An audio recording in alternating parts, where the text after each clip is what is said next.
Greetings everyone, and welcome to a video on Final Fantasy XIV. I am going to do some quick guides for the story dungeons, the 4-man dungeons, starting with Sastasha. I think that's how you say that. I'm going to be tanking most of these, and I do have groups of players, and I just want to point out some of the updates in some of the dungeons and just little things through a quick playthrough.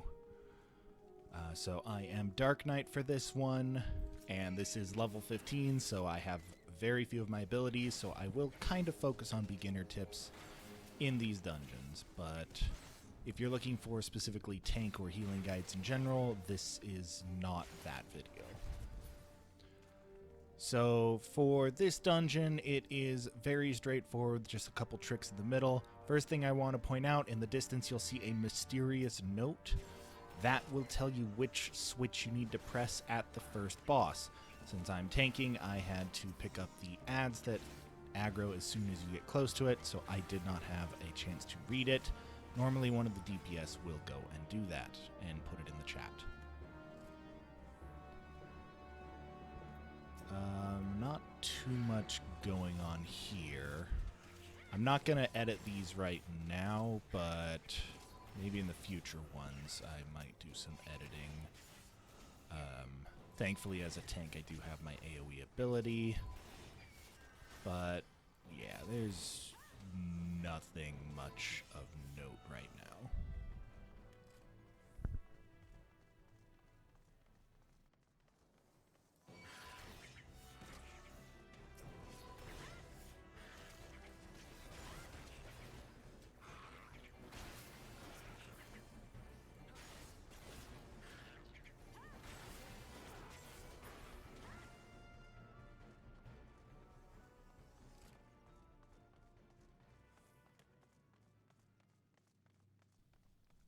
Coming up on this room is the first interesting thing, the giant clams.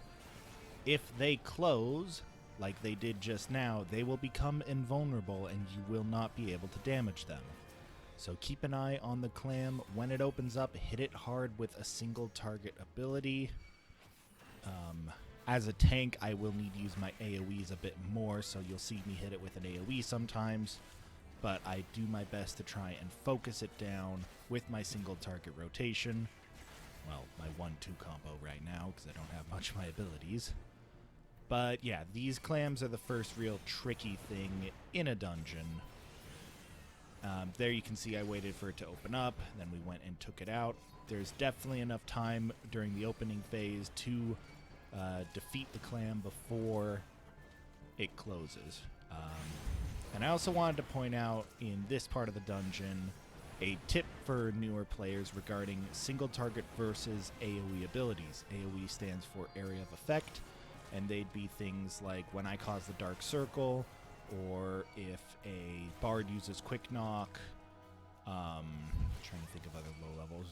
You don't always have them by this point. Bard is a big one because it has them this early. Summoner has Tri-Disaster, and Thaumaturge would have Fire 2 and Blizzard 2 or Freeze, depending on the level you're at. So the general rule of thumb is use an area of effect ability when there are 3 or more targets. If there's just 2, use your single target rotation to take them down, and that should be okay. Alright, after the clams, we do have the first boss arena. You will notice there are 3 corals, a red, a blue, and a green. Each one has a switch in it, and if you guess wrong, the person who presses the switch gets poisoned, and then the one of these ads will spawn. So unfortunately, we guessed wrong twice. It was the blue one, and so we had 2 ads spawn and the poison. And then eventually we got the blue one, which causes a switch to spawn by the door. Back at the beginning, there is that mysterious note. That is what will tell you which switch it is. I have noticed it tends to be the blue one, but I've seen red and green in the past, so it's not a guarantee that it's the blue one. Alright, this first boss is an original one. This dungeon didn't have any updates from patch 6.1. It just does a little AoE lightning pulse. Just back up when that happens and just defeat it. Alright, first boss down. There will be another switch. Press that and it'll open the door. Alright, now we're in a series of tunnels and actually come up on the next boss very quickly. I'll be passing on all loot because I am level 75 and do not need it right now. The only thing I have at this level is Monk, and I am not leveling Monk right now. So just take care of this pack right here. Some dogs and a pirate. And we're in the pirate part of the dungeon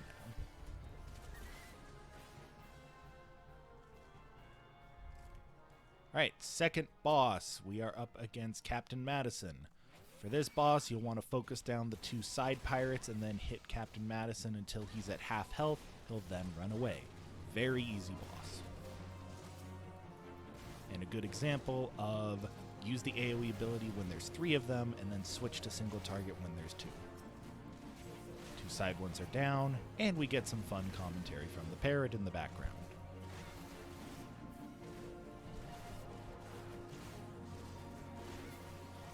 At about half health, he runs away. This one drops loot.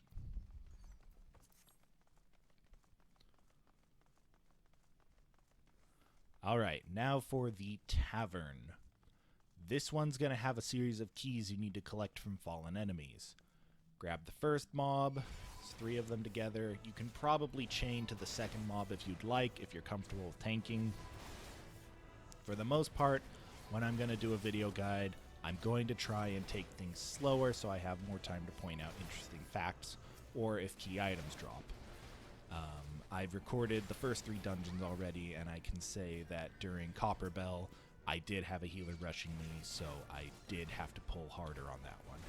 So this mob, I can't see the title, but they drop a key that you need to pick up to access the captain's quarters, which is to the left up the stairs. It's got 2 guards in front of it. Yeah, so there was the key. Our summoner picked it up. Defeat these 2 enemies. Nothing special about them. And then we have the captain's quarters.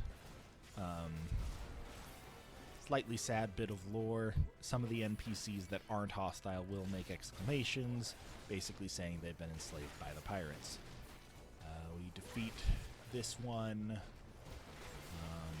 I'm in my video editor, so I can't actually read the text up top. But defeat him, he'll drop another key. I actually forgot about the key, but one of the DPS picked it up, thankfully. Go over now to this gate, defeat the 2 enemies, and then you can open the gate with the key you got from the first mate. I'm assuming that was the first mate we defeated.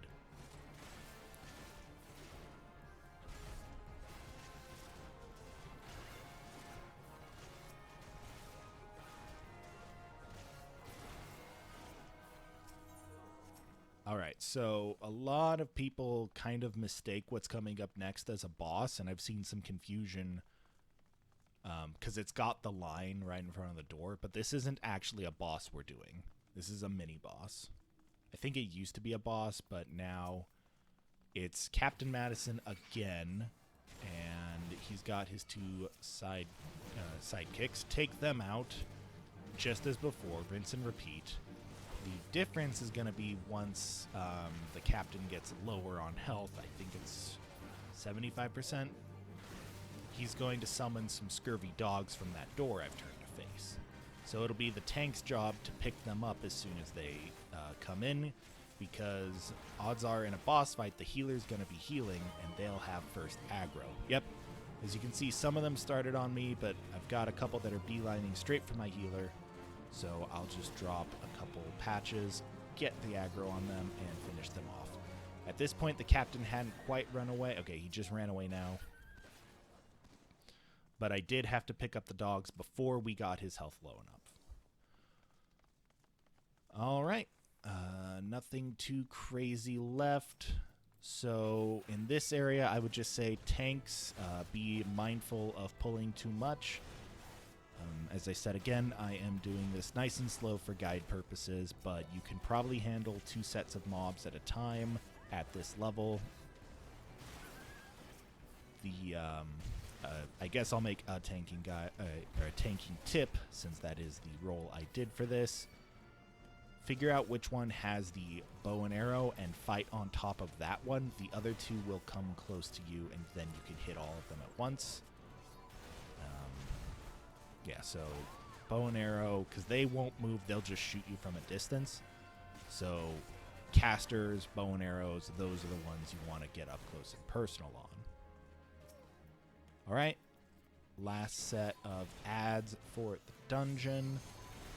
I will make note that in patch 6.0 they did change it so that the random mobs in dungeons don't grant experience, it's all the bosses. So there's no longer a reason to pull additional mobs for experience. You do get a little bit of gil, but it is inconsequential in the long run.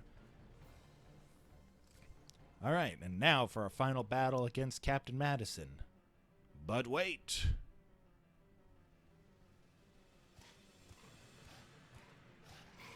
The pirates messed up.